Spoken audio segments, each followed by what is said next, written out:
Bate-papo com handbolista. Estamos na 13ª semana consecutiva. Estamos mantendo a nossa consistência. Olá, Débora tá na área. 13 semanas consecutivas, 13 semanas consecutivas. Se você está chegando agora e viu, não está sabendo de nada, toda quinta-feira a gente tem uma. Fala, Maurício, beleza? Nós temos um bate-papo com handbolista aqui no canal no Instagram, e toda segunda-feira a gente tem o Handball Action lá no YouTube, toda segunda-feira, 8h30. No YouTube, essa live é ao vivo, na segunda, 8h30 no YouTube. Ao vivo, 8h30 no YouTube, certo? Handball Action. E toda quinta-feira aqui nós temos o handball bate-papo com o handbolista, certo? Bate-papo com o handbolista toda quinta-feira no Instagram, certo? E hoje nós temos um convidado super especial. Deixa eu ver como é que faz aqui pra... Sempre esqueço. Pra chamar do professor... Aqui, show de bola. Aí. Boa, boa, Dionilton. Show de bola.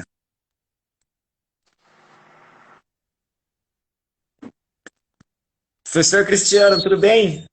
Fala, Adriano, tudo bem? Tudo tranquilo, graças a Deus. Show de bola. Boa noite. Seja bem-vindo. Primeiramente, queria agradecer do fundo do coração aqui. Obrigado por você ter disponibilizado aí uma hora do seu tempo para bater um papo aqui com a gente. Fazia tempo que o senhor estava aqui na minha agenda aqui, mas eu não estava conseguindo encaixar. Eu falei, pô, como que vai dar certo? Graças a Deus deu tudo certo. Então, obrigado por você aceitar nosso convite, tá bom? Eu que agradeço, é um prazer muito grande estar falando com você.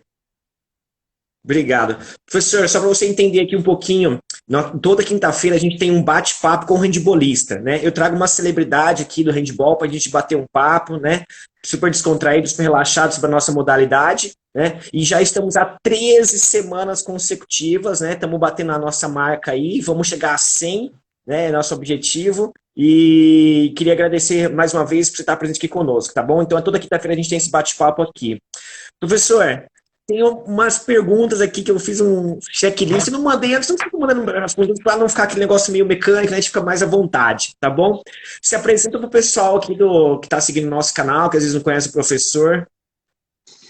Olha, Adriano, primeiro eu agradeço você chamar de celebridade. Sei que não é o meu caso, sei- é uma gentileza sua, mas fico feliz em estar fazendo parte aí de um quadro dentro de todos os seus canais, né, das suas áreas de atuação aí na mídia, que vale ressaltar que já vem de uma forma intensa antes da pandemia, né, porque muitos canais, muitas atitudes, muitas coisas surgiram nesse período onde o pessoal está com mais tempo e realmente é importante ressaltar esse seu trabalho mesmo dentro daquela coisa frenética que a gente tem numa situação normal. Então, eu acompanho algumas coisas, claro que não dá para acompanhar tudo, mas eu sei que é um trabalho muito bacana mesmo, está de parabéns, e é uma contribuição super válida para o nosso handball. Eu sou Cristiano Rocha, né? Eu sou professor de educação física, sou daqui de Recife, Pernambuco. Eu trabalho com handball, né? É minha praia aí há muitos anos.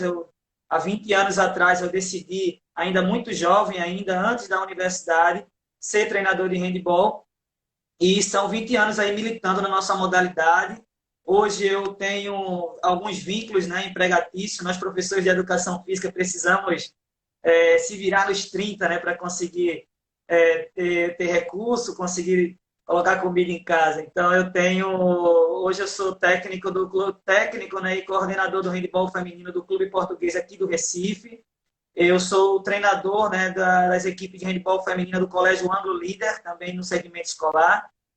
No segmento universitário, eu sou treinador da Universo, né, que é uma rede nacional, e a Universo Recife. Eu sou professor de handebol feminino e tenho atribuições na seleção brasileira de handebol.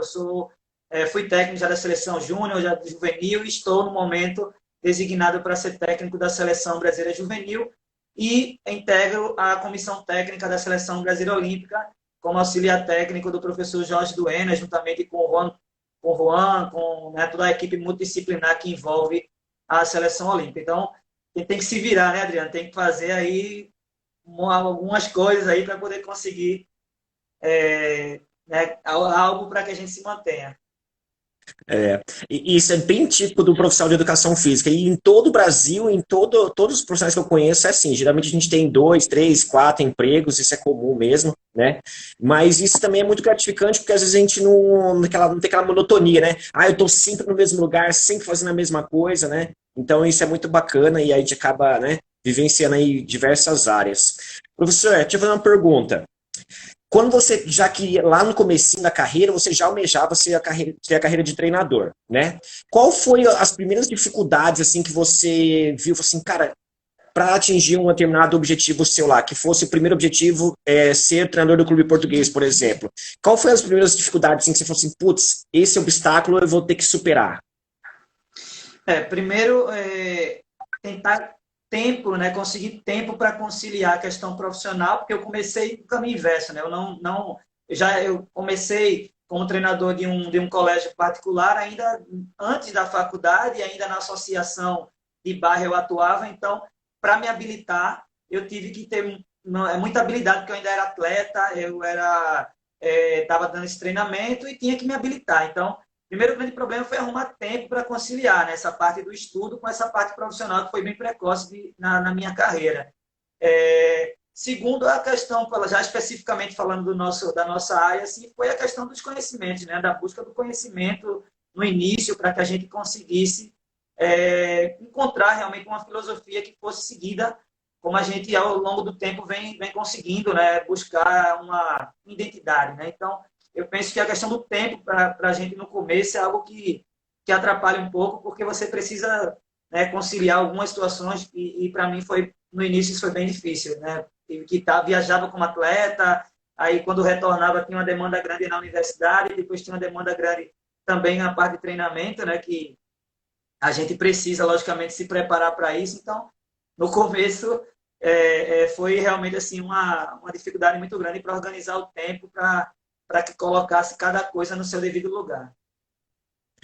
Diferentemente, às vezes, dos atletas, os atletas geralmente quando vão entrar no clube, eles vão lá, fazem um teste, né? Tem aquelas famosas peneiras, né?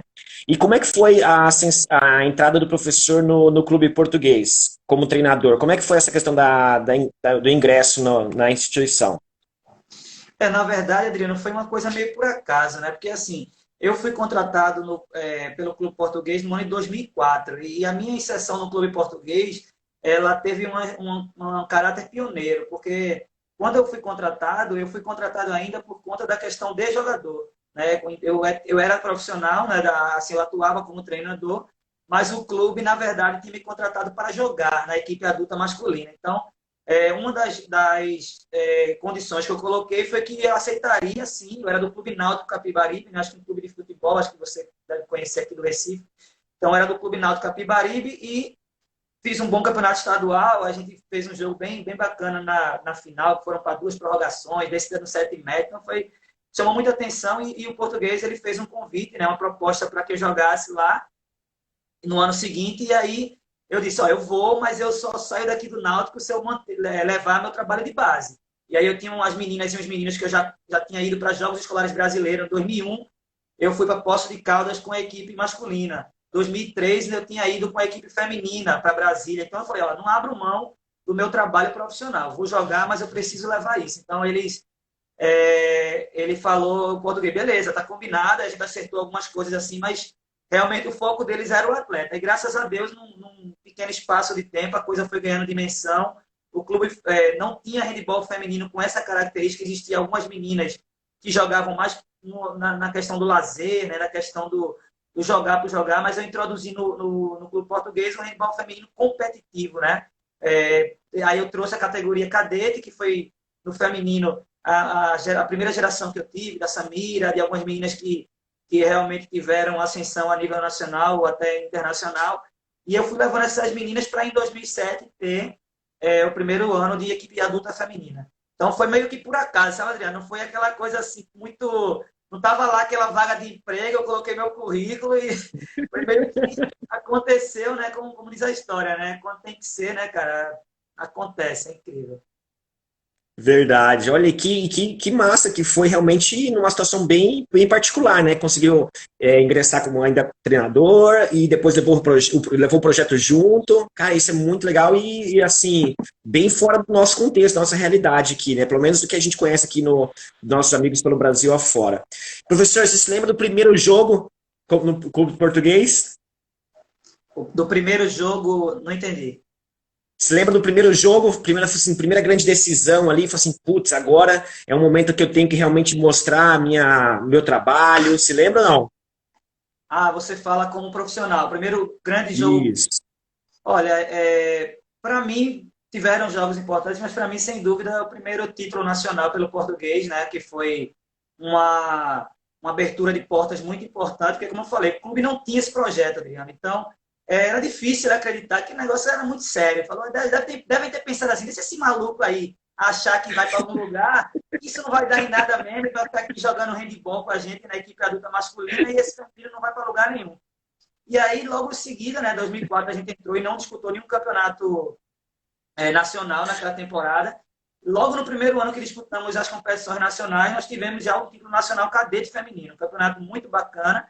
Então, para mim, o jogo que me marcou nessa minha trajetória inicial foi o primeiro título nacional, né, que foi em 2005, já um ano depois de ter ingressado no clube e ter meio que dado para eles vocês vão ter que me engolir aí, vão ter que me aturar por muito tempo, porque a coisa é um pouquinho mais séria do que vocês pensam. Então, para mim, a final do Brasileiro 2005 foi de clubes do cadete foi um momento marcante por tudo, né? Por ter sido o primeiro, por ter ingressado no clube português, pelo nível que foi um campeonato bem bonito. Hoje eu tenho até saudade de alguns campeonatos que eu disputei, porque às vezes você não consegue encontrar muitos estados representados, né? Então, esse ano a gente tinha equipes do Paraná, São Paulo, equipes aqui do Nordeste, equipe do Mato Grosso, muito boa, por sinal. Ou seja, foi um campeonato bem bonito. E graças a Deus foi a primeira conquista nacional nossa e está gravado na minha cabeça aí como nunca. Que demais, sensacional. E aí depois continuou o trabalho, foi seguindo. E quando que teve essa oportunidade na seleção brasileira, professor? Como é que foi essa transição? Isso aí também é outro momento muito especial na minha vida, né? Acho que todo você que é um árbitro, né, que galgou essa evolução também, um cara que tem, com certeza você conseguiu chegar nesse patamar aí internacional que muitos árbitros quando iniciam, né, Adriano, eles começam também sonhando com isso. Então a gente sabe que a gente como profissional, algumas etapas elas validam muito nossos esforços, né? Elas falam assim, caramba, valeu a pena a noite de sono, valeu a pena deixar a família, valeu a pena abdicar de uma série de coisas. E, para mim, a coisa aconteceu no ano de 2011, final de 2011, quando tinha se encerrado um ciclo. E o professor Morten, que estabelece até hoje comigo, eu tenho uma relação de muito carinho, muito respeito e muita gratidão. Eu estava num campeonato no Paraná, se eu não me engano, um brasileiro juvenil. A gente tinha, acho que foi vice-campeão brasileiro, perdendo para Cianorte, alguma coisa desse tipo.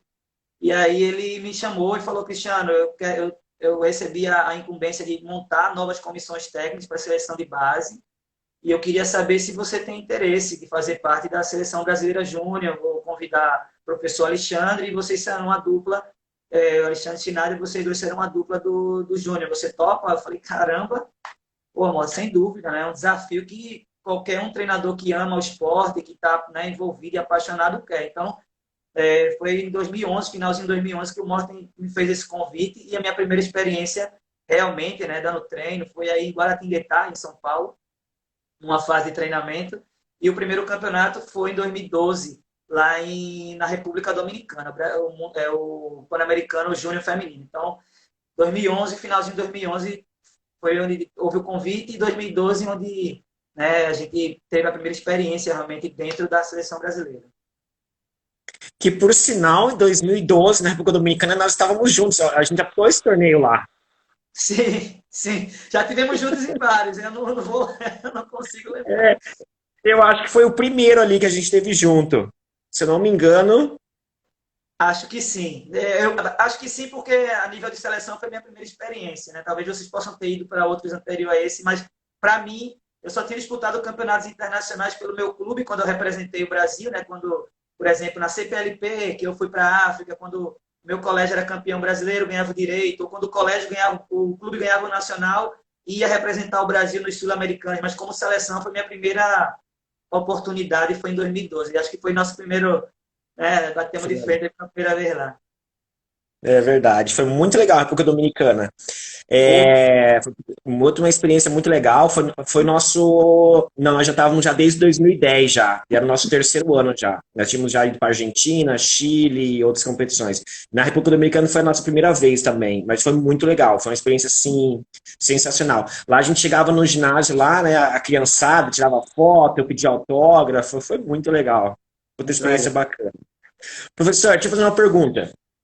É, tá na seleção brasileira, né? E aí teve a oportunidade de assumir também como treinador principal, né? Em outras, depois dessa primeira experiência, né? E até respondendo a pergunta aqui a pergunta do Matheus e do Anderson. Quais são as características que o professor olha na hora que vai convocar assim os jogadores, né? E ele falou especificamente dessa questão do central. O que que o professor destacaria assim, características que o central hoje deveria ter? Rapaz, ser treinador de seleção brasileira, a grande dificuldade está nessa sua pergunta, você estabelecer critérios, porque a subjetividade, né, Adriana, ela é muito, está muito latente aí no processo. Vamos pegar o futebol, que é a modalidade que, né, está enraizada no nosso país. Cada brasileiro monta uma seleção, monta, né, às vezes alguém, você vai chegar com um jogador que ninguém nunca viu falar e o cara vai dizer que aquele ali é o melhor jogador que tem para aquela posição. O handball, claro, tem uma dimensão menor que essa, né? Mas também, com certeza, outros treinadores, estando nesse posto, com certeza fariam escolhas diferentes. Então, critério é uma coisa que tem muita relação interpessoal, né? Muito dos seus próprios valores e conceitos, mas, particularmente, eu visualizo muito a questão do processo, Adriano. Eu tenho uma vantagem, penso eu que é uma vantagem, não sei se você concorda, mas penso eu ser uma vantagem que eu sou um treinador que participo de praticamente todas as categorias a nível nacional. Então, isso me dá uma amostragem, isso me dá uma margem de observação que posso até errar, mas eu tenho argumentos que realmente eles validam determinadas escolhas. Pode ser que você não concorde, pode ser que outro não concorde, mas como a gente estava selecionando algumas meninas para o monitoramento e eu falei, olha, posso estar errado, mas em tal campeonato, em tal cidade, ela fez tal coisa, em tal jogo, teve tais números. Então, a primeira coisa que eu acho que, para mim, particularmente, que eu procuro dentro dessas escolhas na categoria juvenil e júnior, que são as categorias que a confederação estabelece e que eu tive a oportunidade de trabalhar, né, como treinador principal, ver um pouco dessa trajetória dessa jogadora, né, para que a gente não tenha uma escolha muito pontual em determinado momento, jogo ou indicação, porque como a gente tem uma certa dificuldade de ter encontros sistemáticos com as jovens, muitas das vezes chegamos próximos das competições e acontecem as indicações. Adriano liga para mim e fala, Cristiano, eu sou treinador aqui de tal equipe, de tal estado, e eu tenho uma menina que é incrível. E aí, se todas essas indicações fossem colocadas numa seleção brasileira, a gente precisaria ter 200 e poucas vagas, pelo menos, para colocar as meninas. Então, tem que partir muito dos seus critérios e de um pouco do que é também a ideia daqueles que lideram o processo, como foi o caso do Morten, como foi agora o caso do Rovilho Enes, porque assim, eu penso que a seleção de base ela tem uma missão que é formar atletas para a equipe adulta. Então, você precisa, de alguma forma, compactuar com algumas ideias e alguns conceitos que sejam também validados pelo treinador da seleção principal. Eu tive muita sorte de ter esses treinadores do meu lado. O Morten, eu tive a oportunidade de ingressar também na comissão técnica da seleção olímpica em 2015, ele me deu essa honra. Antes eu era só da categoria de base, em 2015 eu comecei a acumular a categoria de base e fiquei junto com o Morten, com o Alex, né, com a comissão da adulta, vivenciando aquela atmosfera do adulto. Então me aproximou muito mais, já tinha uma relação muito bacana com o Morten, me aproximou muito mais das suas práticas, do que ele fazia e tudo. Então, eu penso que a primeira coisa é esse histórico que eu relevo. Né? Às vezes tem menina, pega uma de São Paulo aí, por exemplo, pega a Bitolo. E hoje eu tenho o prazer de ver que é uma menina que eu acho um grande talento, e uma menina que eu gosto muito também como pessoa. Eu vi a Bitolo jogar no Abaco, é pequenininha. Acompanhei depois a transição dela para Pinheiros, no cadete, em juvenil. Então, você vai acompanhando uma trajetória de um atleta e facilita na hora de você fazer essa seleção, né? Então, acho que o primeiro critério é esse histórico, né? Muitas das vezes treinador, tem um pouco de dificuldade de entender essas escolhas, porque a gente vai muito no nosso contexto local. Então, eu sou um treinador da equipe de Recife e às vezes eu não tenho parâmetro, né, com relação aos jogadores dos outros lugares. Então, acho que a minha menina aqui em Recife, ela é, né, fantástica, mas às vezes quando ela é confrontada com outras jogadoras, ela não tem aquele nível para estar em seleção. Então, para mim, primeiro seria essa questão do histórico. Outra coisa muito importante são é o que a equipe principal ou o treinador principal tem como também busca, né, o que ele quer. Eu acredito que algumas situações que são incomuns ao trabalho de formação, questão de personalidade, né, algumas coisas que são avaliadas dentro de um processo de seleção de uma equipe de base, que envolve não somente aquele talento pontual, mas talvez também um pouco mais de potencial, de onde essa menina pode chegar, né? Alguns investimentos também são feitos baseado nessa futurologia, né? Nessa coisa de ver a categoria de base também como uma porta para essa menina entrar no alto rendimento. Então, mas é como eu falei de início, não é fácil porque são muitos fatores, né, que são analisados e cada país deve ter suas diretrizes, cada treinador tem suas diretrizes internas, então são vários fatores aí para chegar nesse difícil momento que são escolher atletas. Isso é bem difícil. É, eu concordo com o professor. Eu trabalhei com futebol profissional durante 7 anos, né, antes de de dedicar 100% à arbitragem, né. Eu trabalhei na terceira divisão do Campeonato Paulista e no último clube que eu trabalhei, nós tínhamos essa preocupação, né, com o processo, né, sistematizar a lei desde as primeiras categorias, sub-11, sub-12, até chegar no profissional. Né? Então, realmente, a gente tinha ali um histórico dos nossos atletas, né? Porque muitos deles, depois de 3, 4 anos que estavam ali já no clube, eles tinham possibilidade de ser profissionais. Então, a gente tentava mapear todas essas informações possíveis, né? Formando esse histórico aí, nesse currículo de formação do atleta, né? E isso é muito importante, isso é muito importante. Aí, lógico, aí depois também tem essa questão, né, das diretrizes de cada comissão técnica, cada modelo de jogo, né, e assim por diante. Eu realmente concordo, professor, é muito importante essa questão realmente do processo, do histórico, né? E aí vai fundamentar ainda mais a sua decisão e as suas escolhas, né? E isso é muito gratificante e importante para o contexto como um todo, né? Professor, convocamos as meninas, né? Estamos lá agora com a seleção brasileira, estamos iniciando um processo, né? E como que é essa questão dessa junção de diferentes meninas do Brasil afora aí, né? Porque cada um vive uma determinada realidade, em determinado contexto. Algumas jogam, sei lá, vou dar um exemplo aqui, 40, 30 vezes por ano, outras jogam 10, outras jogam 15, né? Como é que fica essa questão quando nós estamos com um grupo que vamos aí iniciar um trabalho para ir para uma determinada competição X? Verdade. A gente tem muita poesia quando a gente fala do Brasil, né? Que a gente tem um país continental e todo mundo dentro da questão filosófica, né? Todo mundo fala que é um país multicultural, um país com vários tipos de raça, então é a potencialidade, mas isso é muito legal, sem dúvida. Mas isso também remete um pouco da sua pergunta, a complexidade que é você desenvolver um trabalho num espaço muito curto de tempo, né? Porque se a seleção brasileira tivesse um tempo realmente de você desenvolver vários aspectos, a coisa talvez ficasse um pouco mais fácil. Porém, a gente sabe que não é bem assim, normalmente você não tem tanto tempo, mas eu penso que, logicamente, isso não acho que isso seja o grande problema, porque eu falo sempre que a categoria de base tem outros valores, né, que não seja somente aquela questão do resultado pontual. Mas como estratégia particular, assim, eu sou muito de primeiro tentar passar para essas meninas uma espécie de liberdade, podemos dizer assim, de atuação nos primeiros momentos. Eu tento não tolir aquela liberdade, aquela espontaneidade que ela traz da sua região e do seu contexto. Eu acho que logo de cara você bloquear as potencialidades, você pode até estar perdendo algo bom que você poderia aproveitar no seu modelo do jogo. Então, acho que uma seleção nacional, né, seja lá em qual for modalidade e categoria, né, você vai estar juntando ali grandes talentos, grandes potenciais. Então, penso eu, como treinador, que a gente não deve, né, pelo menos eu não faço, eu não excluo, né, determinadas potencialidades logo de cara. Eu tento, primeiro, eu conhecê-las, né? Primeiro, ver até onde e o que é que elas realmente podem fazer, porque, como a gente fala, no jogo é uma coisa, no treinamento é outro, no dia a dia é outro. Então, elas foram convocadas porque alguma coisa boa elas têm, sem dúvida. Cabe a gente, treinador, criar, né, um lapso de tempo aí que permita que essa menina consiga, né, nos mostrar claramente o que é que elas podem, o que é que ela pode nos proporcionar.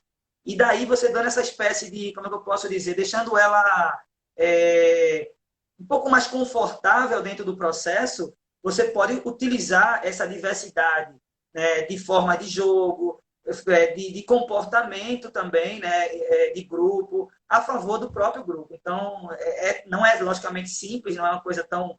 Mas eu penso que eu tento seguir essa linha, eu tento seguir uma linha onde você consiga realmente não criar numa seleção brasileira uma doutrina onde todo mundo tem que entrar lá desde o primeiro minuto, tem que entrar e pisar com o pé direito, tem que usar, sei lá, coisas, padrões estéticos, nada desse tipo. Eu tento sempre permitir que cada um explore um pouco também sua individualidade a favor do grupo. E eu acho que isso é uma coisa muito rica dentro do processo de seleção brasileira. A gente aprende muito com as meninas, em todos os aspectos, né? A gente aprende de rede social, que elas são muito boas, por sinal, até a questão do handball.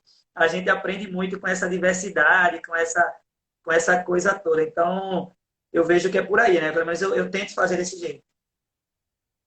Que demais. Deixa eu responder uma pergunta aqui, ó, do Marcelo.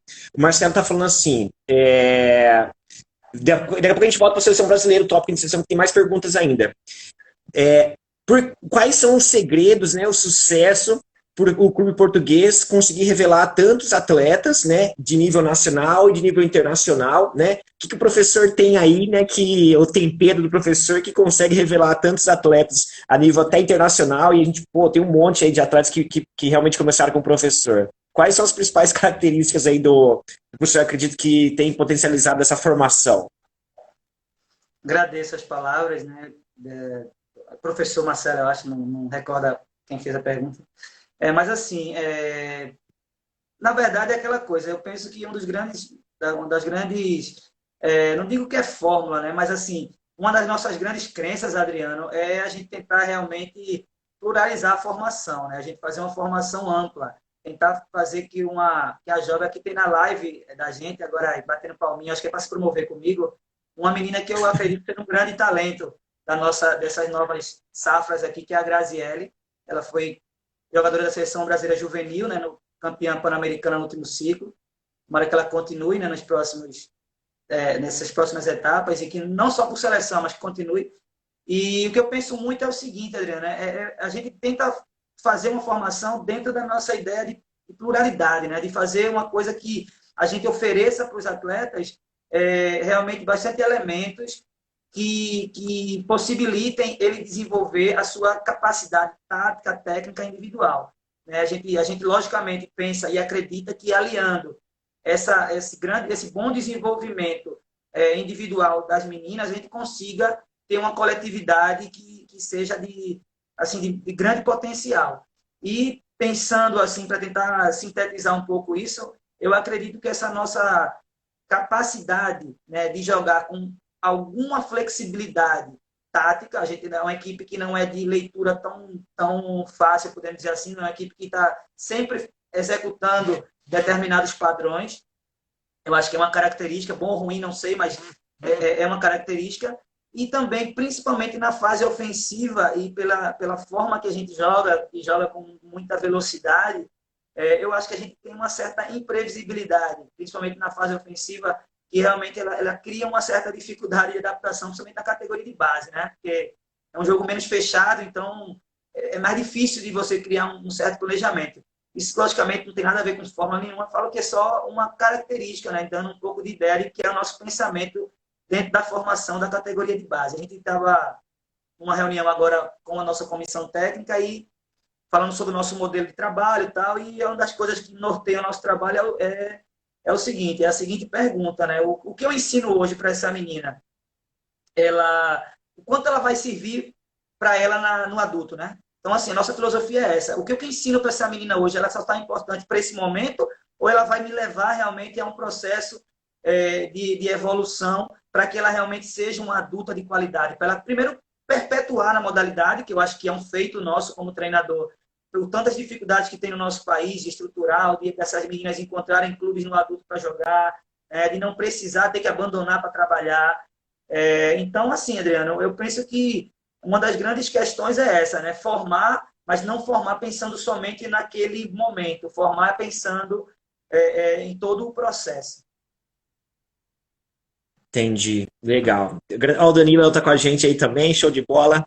É, deixa eu fazer outra pergunta aqui do Tomás. Estamos agora passando por um momento assim inédito, né, das nossas vidas, né, esse momento de pandemia. A gente, nossa geração que está aqui hoje nunca presenciou uma situação como essa, né, e realmente é tudo novo para nós, né, tudo uma surpresa. E nós que vivemos aí dentro da quadra, né, nos finais de semana, né, trabalhando diariamente, né, então a gente está vivendo experiências hoje que a gente nunca vivenciou, né, isso é novo para todo mundo, né. E como que está sendo para vocês aí em relação a essa situação? Como que está sendo essa questão do convívio com as atletas, né? Que o professor, relata para a gente um pouquinho como está esses momentos aqui, esses dias com vocês aí, com o professor. Olha, eu acho que para todo mundo realmente foi muito difícil, né? Foi uma coisa inesperada, vários projetos foram interrompidos no meio, né? Realmente um cenário totalmente diferente do que a gente tinha vivido. Mas eu acho que essa frase está sendo bem repetida aí. A gente tem muitas lições nesse momento, né? Tem muita coisa que a gente está aprendendo. Aprendendo várias coisas que eu acho que a gente pode levar mais adiante, né? Levar mais para frente.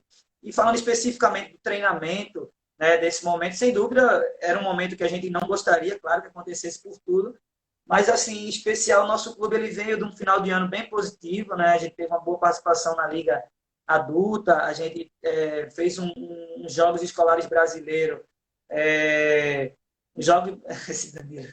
um jogo... o Jogo Nacional Escolar. Isso aí ele acabou com a live agora. Espero que seja no sentido dos títulos, né, Adriano? Não como o cara que abandonou o barco, os flamenguistas estão chateados com ele.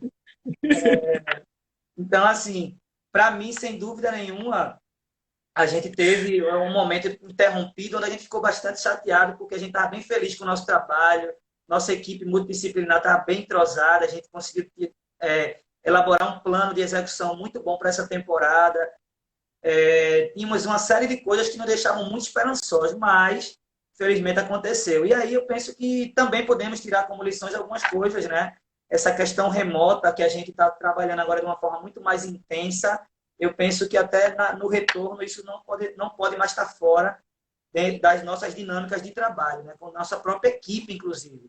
Então a gente vai tentar aprender com esse momento para tirar o que pode ser tirado de bom. E essa questão remota, sem dúvida, ela já está fazendo parte aí da nossa nova roupagem aí, depois que tiver essa retomada acontecendo. Mas, sem dúvida, está sendo bem difícil, né? Aqui em Recife foi um lugar onde teve números bem elevados do vírus, né? Chegamos a ter um lockdown, né? Realmente lockdown mesmo, a gente não podia sair na rua, só se fosse para se alimentar, comprar, né, alimentos ou para coisas assim emergenciais, mas tudo fechado e foram 2 semanas desse jeito. Então, foi bem difícil, mas é como eu falo, né? A gente precisa sempre tirar lições de todas as coisas e eu penso que esse momento tem que ser mais um desses, que a gente consiga aproveitar e levar coisas boas mais para frente. É isso aí. Vai ser a gente realmente tem que focar tentar trazer situações boas, né, de uma situação como essa, né? Exemplo, né? Às vezes está mais próximo da nossa família, às vezes está mais próximo das pessoas que a gente às vezes não tem tanto contato, né? E realmente a gente vai ser uma experiência para a gente realmente se inovar, se reciclar, de bastante reflexões. E vai um momento de muito aprendizado, né? Com certeza, quando a gente retomar os jogos, retomar uma parcialidade da nossa vida teoricamente normal que a gente tinha antes, a gente vai estar muito mais maduro e muito mais preparado para as situações aí que a gente achava que era, puta que difícil, né? Não, cara, tem situações que a gente, né, pode estar superando aí. Uma outra pergunta é a do Angel.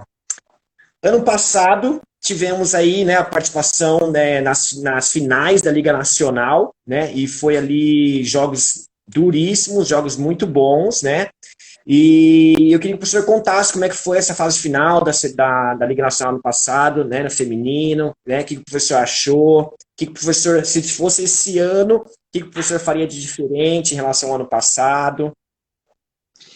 Na verdade, o nosso adulto é uma categoria que a gente tem a devida noção, né, do investimento que a gente faz e do que os nossos principais adversários fazem. Na verdade, já é uma grande honra a gente estar conseguindo fazer jogos de bom nível com essas equipes, porque, sem dúvida, a gente não é discurso do coitadinho, mas a gente tem um perfil de trabalho no adulto, que é o trabalho que oportuniza as jogadoras da base no adulto, não é uma equipe que contrata, né? Nossa equipe ela é genuinamente formada em casa, e claro que isso também nos oferece algumas vantagens, né? A questão da filosofia já está bem inserida nas jogadoras, mas não só o ano passado, mas depois que esse modelo que oportunizou as regiões participar e se confrontar entre si, né? São 4 anos, e 4 anos onde a gente saiu com muita felicidade do processo. Algumas frustrações, porque achávamos que podia ter ido um pouco mais além, como no segundo ano desse modelo, que ele aconteceu, acho que você lembra, e foi em dois grupos de 5, né? Aconteceu no 2017, se eu não me engano, foram 2 grupos de 5, e nós tivemos um grupo com Pinheiros, Blumenau, Goiás e uma equipe do Amapá. Os jogos aconteceram em Blumenau.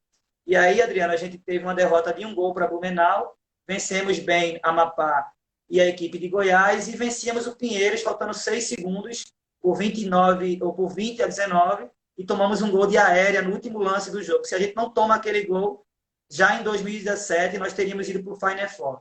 Em 2018, nós tivemos pela primeira vez na história uma equipe do Nordeste no Final Four, que aconteceu em São Bernardo, né?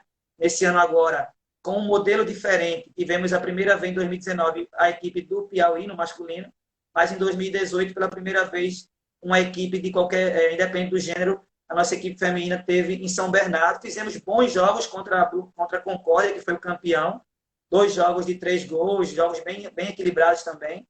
E o ano passado, né, também, eu acho que foi bem positivo, apesar de não termos classificado, né, teve um tríplice empate entre Concórdia, Português e São Bernardo, e foi uma vitória para cada. Então isso me deixa bastante feliz em saber que a gente consegue fazer jogos de bom nível contra grandes potências, contra grandes treinadores, né?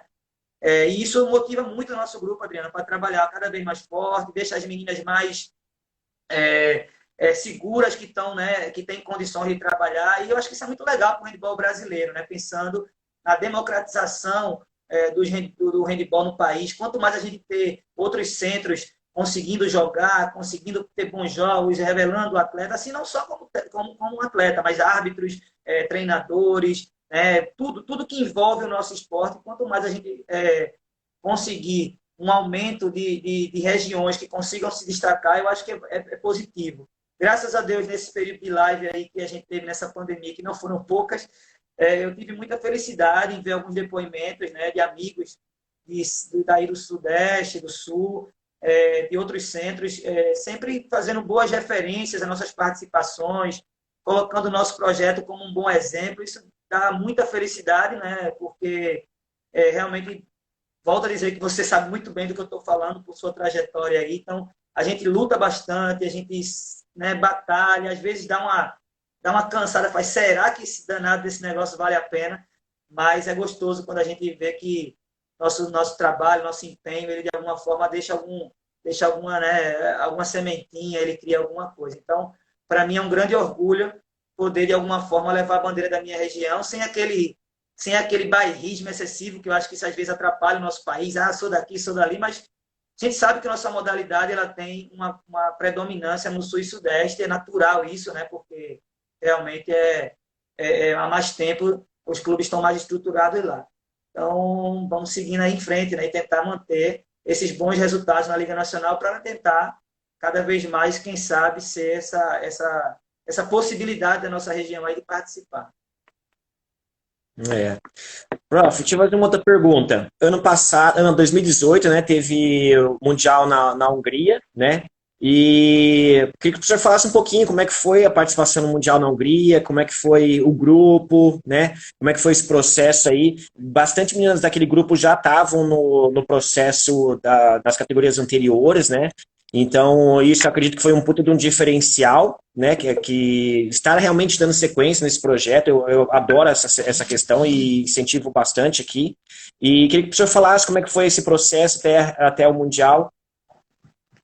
Primeiro, deixa eu dar um abraço aí do nosso Neymar, do handebol de praia aí, né? O Nailson. Não sei se ele sabe, não Nailson. sei se ele consegue contar quantas vezes foi o melhor do mundo, mas parece que um pouquinho, 4, 5, 6, não sei, já perdi as contas já. O É, nome dele tá aqui na nossa lista aqui, ó. Ô, pois Nailson, é, pois é. a gente não se conhece pessoalmente, mas eu tenho alguns nomes aqui do Beat, né? E o nome dele tá aqui e até uma oportunidade de convidar ele aqui ao vivo para estar com a gente. Não, ele é puta merda. Assim, é o nosso Neymar aí do beach handball, né? Um cara que. Isso é uma coisa muito legal, né? O beach handball ele vem conseguindo resultados que nos orgulham como brasileiro, né? Porque a gente sabe que é uma modalidade que realmente. É, se o indoor tem dificuldade, né? Então essa jovem modalidade que é o handball de praia, sem dúvida, tem muita dificuldade. É, deixando o nosso multicampeão e indo para a pergunta, foi sem dúvida nenhuma, eu acho que um acerto do processo, né, que deu para a gente essa possibilidade de seguir com essa geração do juvenil. Eu comandei elas no juvenil em 2016 e em 2018 a escolha da confederação foi de manter com essa equipe na seleção júnior, né? Então, eu penso que foi muito legal. Desde o Pan-Americano em Goiás, nós já mostramos que essa questão de conhecer o grupo foi muito importante para o nosso resultado, porque a gente foi para Goiás, Adriano, em março, onde nós tínhamos 70% das equipes, né? A Claudinha, que é nossa supervisora, um beijão para ela também, ela fez um levantamento e 70% das nossas jogadoras estavam sem treino com bola, né? Na hora que a gente recebeu elas em Goiás, para que a gente conseguisse botar esse time em 7 dias para estrear contra o Paraguai, que eu acho que você deve ter visto jogar com a equipe de Minas Baixinha, mas muito rápida, muito espertas, dão muito trabalho. E assim, jogando em casa, né? Então, você sabe como é difícil o emocional de jogar em casa, a categoria de base, às vezes o pai vai lá. Então, toda essa atmosfera e essa pressão que o handebol brasileiro, principalmente o feminino, tem que ganhar. Se a primeira derrota que tiver na categoria de base, assim, você vai ver que é como se o mundo tivesse caído, né? E a gente sabe dessa pressão. Mas o fato de estar aí com as meninas já num ciclo facilitou bastante, porque eu já tinha mais ou menos um grupo, né, que eu sabia a resposta que podia dar dentro dos jogos. Eu sabia até onde eu podia cobrar, quem é que eu podia fazer mais, né, tirar, botar aqui, fazer todos os ajustes necessários. E graças a Deus, já nessa primeira etapa, a gente superou com êxito. Ganhamos um campeonato pan-americano, que para muitos eu falo, né, é obrigação, mas nesse cenário, realmente foi um cenário de muita complexidade. E depois, uma outra grande dificuldade, que foi ir para a Hungria sem nenhum dia de treinamento, né? Convocando as jogadoras, cada um na sua casa, sem saber bem o que estava acontecendo, e se encontrando em Guarulhos para viajar para a Hungria. E depois pisar em solo húngaro e 20 horas depois enfrentar o anfitrião, que viria a ser o atual campeão do mundo. Então, não foram uma missão tão fácil. Mas isso ajudou muito, o fato de conhecer as meninas.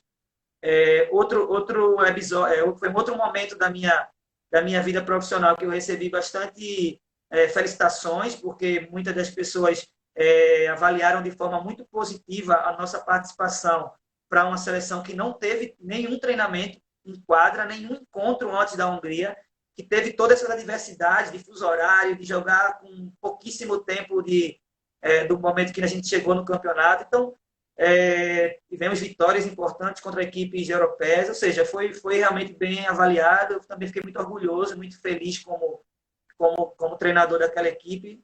E é um grupo que realmente a gente criou um carinho muito grande, né? Foi uma sinergia muito positiva de comissão técnica, atletas, e até hoje a gente brinca, conversa. E é outra coisa muito legal do esporte, né, Adriana? É uma coisa muito bacana a gente poder essas relações que a gente cria de carinho, de afeto entre as pessoas. Então, seja atleta, seja árbitro, seja todo mundo que é envolvido lá, envolvido no processo, a gente com certeza leva com muito carinho dentro da nossa vida, né? É verdade. E isso é o que a gente acaba levando, né? Por mais que a gente esteja ali na quadra, às vezes está jogando contra, trabalhando, mas a gente vai levar isso, né? A amizade, essa nossa experiência, né? É toda essa atmosfera que realmente que dá energia para a gente estar ali trabalhando, continuando, investindo. E realmente o handball ele é muito viciante, né, meu? Ele é. Pô, você vê que a galera que tá no handball assim é a galera realmente que tá ali fissurada. Você não vê igual as outras modalidades assim. Eu tenho vários amigos de outras modalidades, né? O cara vai, trabalha 2, 3, 4, 5 anos. Ah, não, eu vou para outra modalidade. E a galera que tá no handball, não. A galera do handball realmente ela investe, ela se dedica, né? A gente sabe que o quanto é árduo ali o nosso trabalho diariamente, né? Mas a gente ama essa parada e a gente quer fazer de tudo para que ela aconteça e é muito válido todas essas experiências, né? Para a gente estar aí agregando realmente nossa modalidade. Professor, tem uma pergunta aqui que é o seguinte: o que o professor já comeu fora? É, já comeu algum lugar pelo mundão afora aí? Que você falou assim, nossa, será que eu como isso aqui? Tipo, cara, e aí comeu alguma coisa, experiência em relação à comida, alguma coisa assim ou não? Rapaz, não, porque eu vou logo assim, tiro da possibilidade, descarto. Quando é alguma coisa um pouco estranha, já. Até porque, claro, a gente brinca assim, mas a gente também precisa preservar um pouco, né? Ter cuidado com a nossa saúde, porque às vezes imagina alguma coisa que a gente não está muito acostumado. Eu não consigo lembrar de nenhum episódio de alguma iguaria ou algo que eu tenha comido assim muito diferente do que eu estou acostumado, não. Mas eu tenho cuidado, tenho medo disso aí. Eu já vi algumas coisas que eu faço, opa, vou dar uma. Acho que vocês talvez sejam mais aventureiros, talvez tenham mais coragem de fazer algumas coisas aí, mas eu tenho medo de algumas coisas que aí, vamos fazer tal coisa. Você vai para o Japão, você vai para uns países asiáticos, aí você vai para alguma coisa.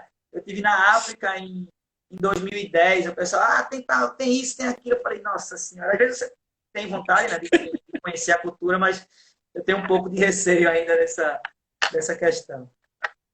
Entendi. Tem alguém que o professor conheceu pessoalmente, que o professor já almejava conhecer aquela pessoa, tá perto ali, nessas viagens, nos mundiais. Tem alguém que fala assim, esse cara é puta, eu era fãzaço dele, tem a oportunidade de agora estar aqui tirando uma foto, tá conversando. Teve bastante, viu? Teve alguns assim, mas eu acho que a gente conheceu no Mundial da Croácia, ele teve fazendo aquela espécie de embaixador, né, que tem muito nos Jogos Escolares Brasileiros, leva uma personalidade.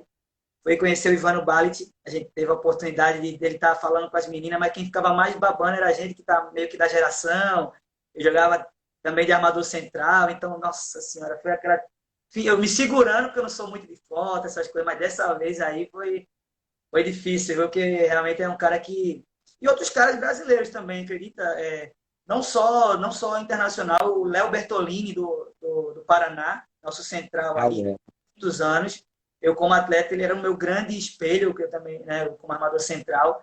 E a primeira vez que eu encontrei ele não foi nem assim, foi jogando contra ele. E aí, depois, quando acabou, a gente conversou bastante. Eu falei, pô, é uma das experiências que para mim marcou, porque realmente era um cara que eu tinha como ídolo, né? Assim, que eu achava muito legal a forma dele conduzir o jogo no centro de quadra, super inteligente. Então, foi muito legal assim conhecer ele jogando também. Foi em jogos universitários, eu acho, ele jogando pela equipe do Maringá e eu estava jogando pela equipe da ESO, de Pernambuco. Então, foram dois momentos que eu lembro assim de bastante.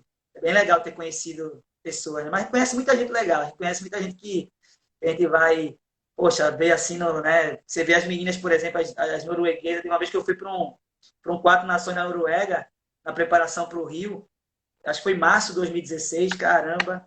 Eu vi as meninas lá no hotel, os jogadores que a gente acha, né, bacana ver jogando, a Loki, a Mork. Pô, para mim foi muito legal. E aproveita, tenta segurar um pouco, né? Porque a gente ali tá para trabalhar, mas é muito legal a gente ver essa rapaziada aí, esse pessoal todo que a gente muitas vezes só teve a oportunidade de ver pela TV e tal.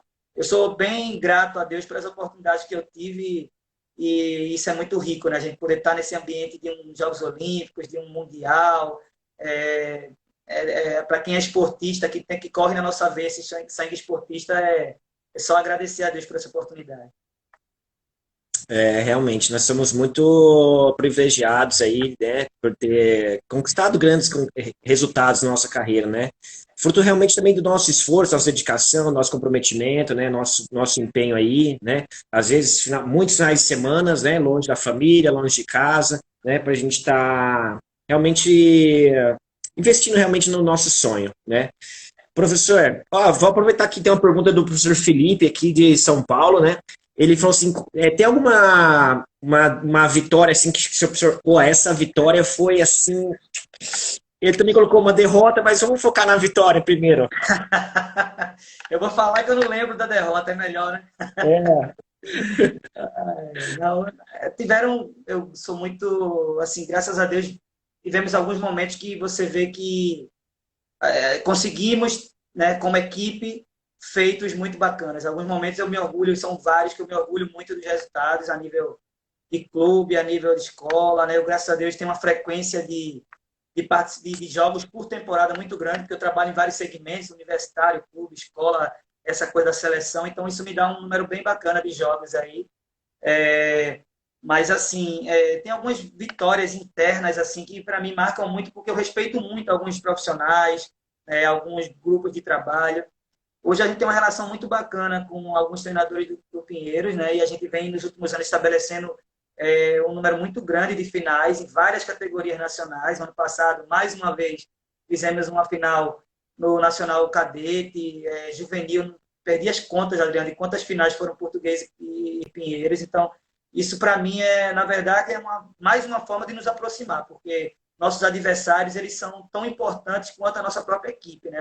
Nossos adversários nos ensinam muito, nossos adversários nos desafiam a crescer. Mas eu penso que ter vencido o Pinheiros no juvenil, no Brasileiro Juvenil, dentro do Pinheiros, na final do Brasileiro Juvenil, acho que foi 2018, ou foi 18 ou foi 17, né? Eu estou agora tentando, acho que foi 2018, ano passado, foi em Maringá, eu acho que, não, acho que foi ano retrasado, 2017, é isso, meu Deus. Mas foi 2017, né? Isso, 2017. masculino e feminino, né, Adriano? Foram meio que uma logo em sequência, Isso. masculino, estou ficando velho Duas mesmo, semanas esqueci o ano, seguidas. mas eu acho que foi 2017. Então, para mim foi muito 2017. legal. Por quê? Tudo que circunda esse número de jogos que a gente vem fazendo um contra o outro.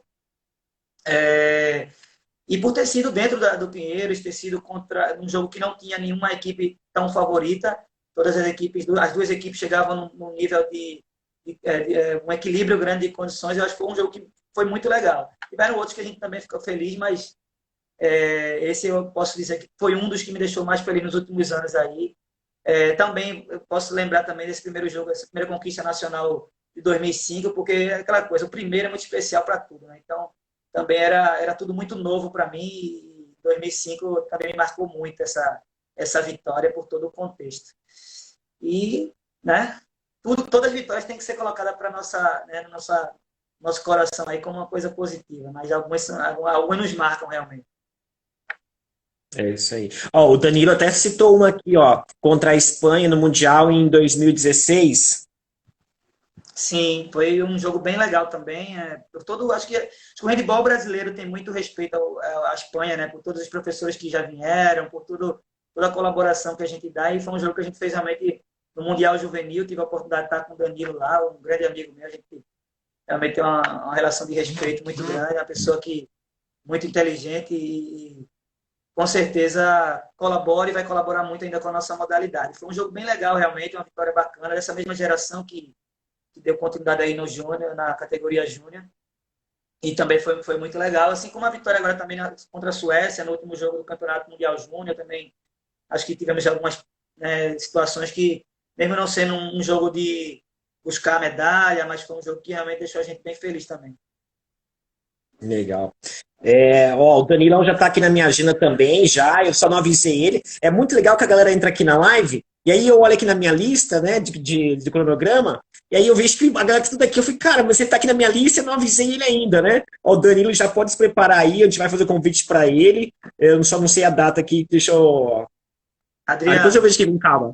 Oi. você precisa trazer o Danilo, porque o Danilo ele tem um nó tático que ele não revela a ninguém. E aí pode ser que no handball em foco, né, ele sabendo que tem né? Você aí conseguir extrair, ele é o famoso o treinador que tem um notado, que é algo que a gente vem buscando. Hoje o Alex e eu estávamos conversando com ele para ver se a gente conseguia, né, descobrir isso aí, mas está difícil. Aí a minha esperança pode ser a sua live. Eu não deixe de me avisar, porque eu vou estar aí atento aí a todas as falas do nosso treinador Danilo, porque vem bomba aí, vem coisa boa.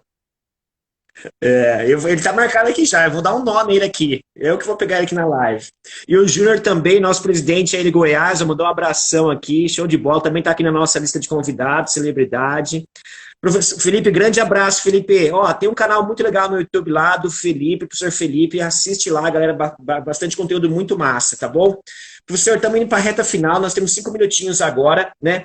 Quais são as perspectivas agora para os próximos anos? Sei que esse ano já é um ano assim que eu acredito que não vai dar para fazer grandes, desenvolver grandes metas, objetivos, mas para o ano que vem, 2021, 2022, né? Já tem ideia do planejamento, já tem ideia das ações, o que o senhor está almejando aí agora? Mandar um abraço para o professor Felipe, agradecer as palavras respeitosas dele e o Júnior lá de Goiás, que por sinal foi o nosso anfitrião do Pan-Americano Júnior e nos deu um grande apoio, né? Um presidente muito atuante, um grande amigo. E assim, Adriano, vamos tentar, como você falou super bem, primeiro passar por esse período, né, de pós-pandemia aí para tentar criar novamente aquele equilíbrio, né? Primeiro arrumar a casa, porque eu acho que para todo mundo vai ser assim, né? Se adaptar a novo cenário, a novas situações.